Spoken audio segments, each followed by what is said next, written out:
You'll have to manage on your own, mother-in-law. Ignoring my shock, she said that and left the room. The whole incident felt like a dream. That's her true nature. She's been hiding it.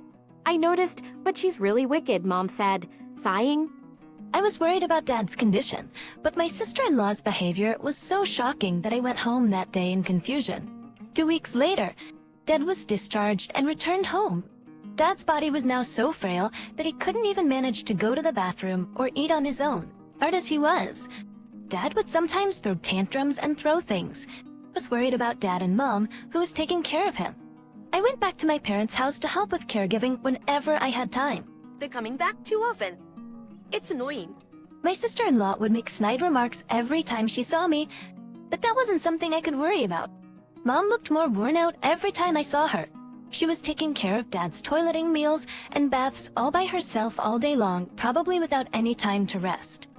Though they sometimes hired a helper, Mom's burden was still significant, and my brother and sister-in-law, who lived with them, not only refused to help with Dad's care, but also didn't even prepare Mom's meals. Mom, you must be having a hard time alone. You should have quit my job and come back here. I did to help occasionally, but to take care of Dad together. Berstudi Reeser. Since my brother and his wife were clearly unreliable, I had no choice but to help Mom. I seriously considered joining in Dad's caregiving. But even when I suggested it, There's a helper, and I'm fine on my own. You don't have to worry about me, Mom answered with a smile, perhaps not wanting to worry me. but she looked like she was pushing herself too hard. I was driven by anxiety that Mom might collapse too. And then the situation took a turn for the worse. Dad, who had become quite disheartened, began to show symptoms of dementia. Being told that by my own father was quite painful.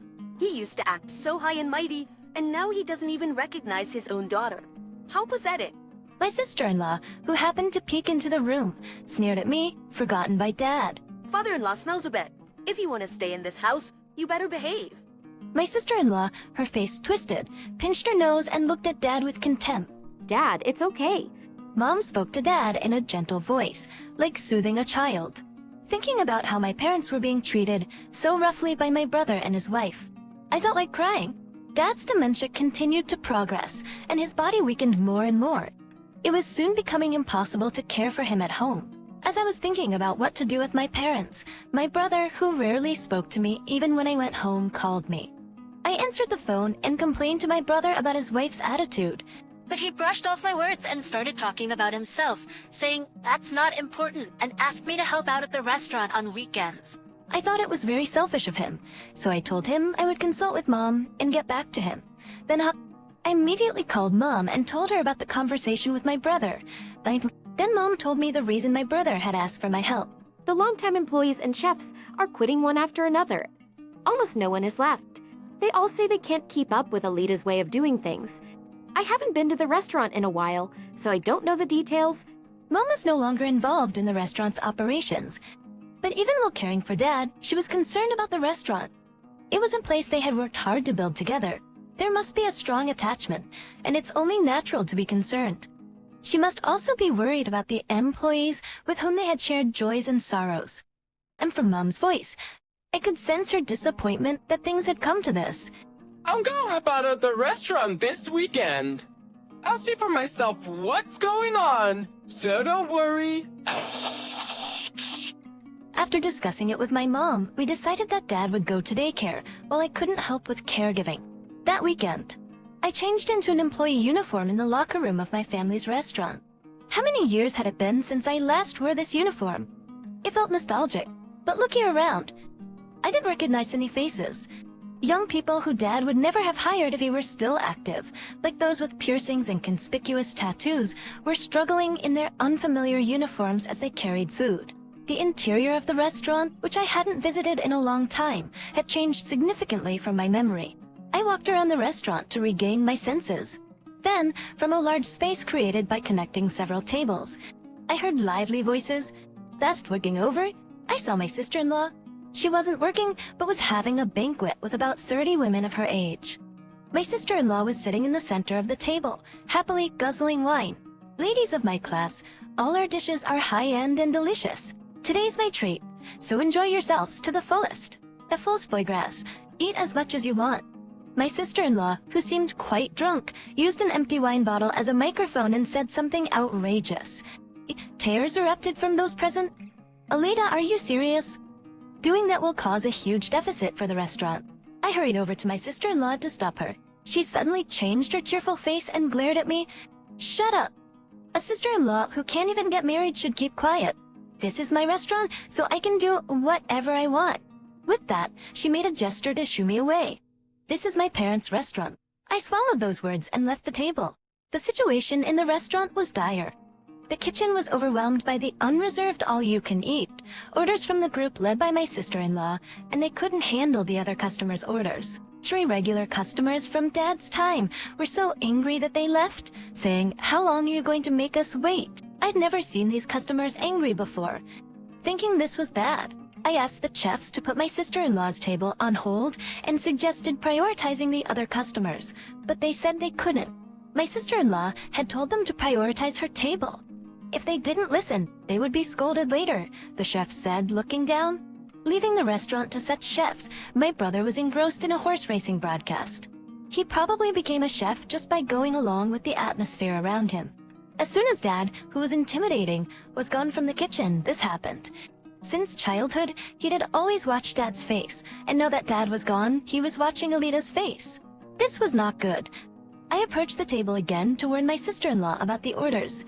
Just then, a long-serving employee whom I knew was telling my sister-in-law, "We can't serve that dish anymore. We ran out of the main ingredient, truffles." The moment the employee bowed his head, my sister-in-law raised her voice in anger. Then go buy some? You should know that much, you useless person.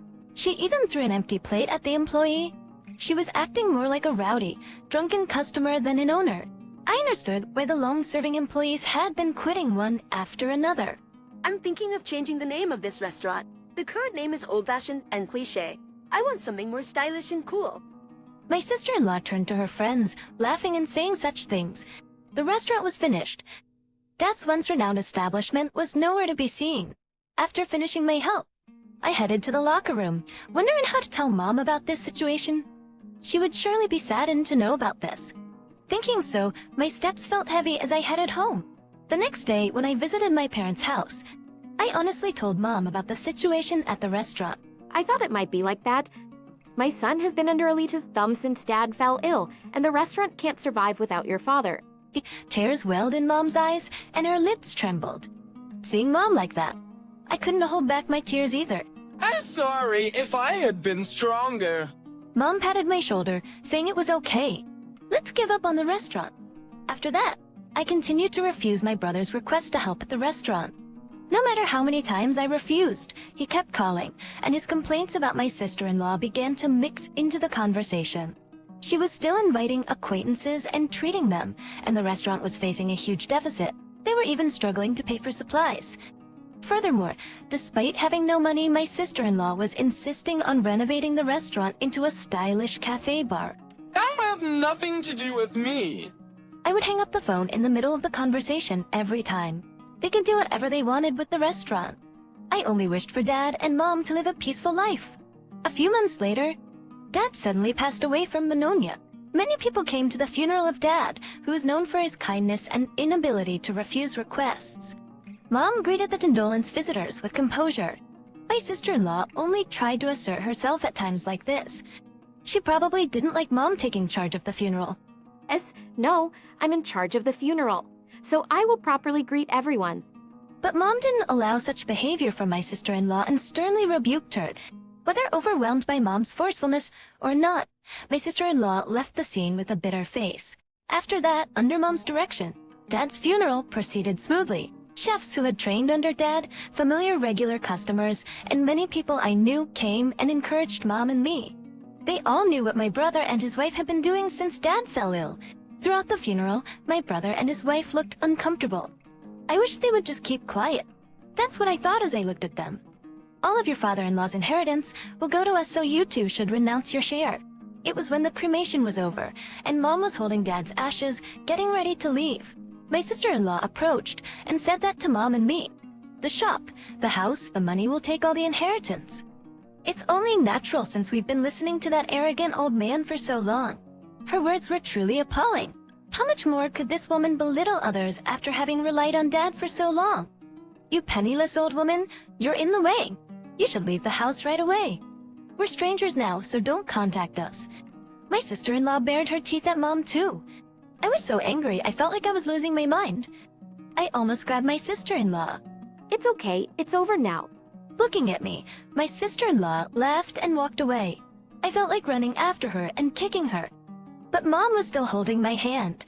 When Mom couldn't see Alita anymore, she let go of my hand. Then she looked at my face and smiled. That girl, she's finished. I was puzzled by her words. Mom said nothing more and began to get ready to leave again. You'll understand in time. Mom said, holding Dad's ashes with her usual gentle smile. After that, Mom, who was driven out of her home, has been living in my condominium, surprisingly. Ma had saved a considerable amount of money in her name. It seems Dad had been paying Mom a substantial salary. And with that saved salary as capital, Mom had been increasing her assets through investments like stocks. This place is too cramped. Let's buy a more spacious condominium. Mom is currently looking for a property for the two of us to live in. 3 months later, a call came from my sister-in-law. Why didn't you tell me about father-in-law's debt? A scary debt collector is sitting in the shop. What are you gonna do about it? She was screaming as soon as I picked up the phone. Her voice was so loud that Mom, who was next to me, could hear everything. Hearing my sister-in-law's screams, Mom gave a mischievous smile and took the phone from me. Oh, Alita, it's been a while. Your father-in-law was too kind-hearted and became a guarantor for other people's debts. Before we knew it, the debt had grown to a huge amount. I've been repaying it until now, but it's your turn from now on. After all, you're taking all the inheritance, aren't you? Mom spoke with a chuckle. Even though she was laughing, her eyes were cold. Mom must have been harboring quite a bit of anger herself. Mother-in-law, I apologize for everything. Let's live together again and run the shop, please. My sister-in-law changed her attitude and begged. I couldn't believe she could say such a thing. I never want to deal with you two again. Mom's voice was colder than I had ever heard. She ignored my sister-in-law's screams and hung up the phone. Block her calls, please. Mom smiled as she handed the phone back to me. We already purchased a new condominium and started our new life there. Of course, my brother and his wife don't know the location, so we'll probably never see them again. Later, through local acquaintances, I learned that my family's restaurant had closed. My brother and his wife had lost the shop and the house to debt and were left penniless. They still have remaining debt, so they are now working from morning to night at a chain restaurant. As tipsicians, in the old apartment where they live, the voices of the couple berating each other can be heard echoing. Meanwhile, Mom and I finished observing Dad's 3rd death anniversary and dined at a restaurant opened by Dad's top disciple. The food tasted just like what Dad used to make. That night, we talked about memories of Dad and enjoyed a feast of gourmet dishes to our heart's content.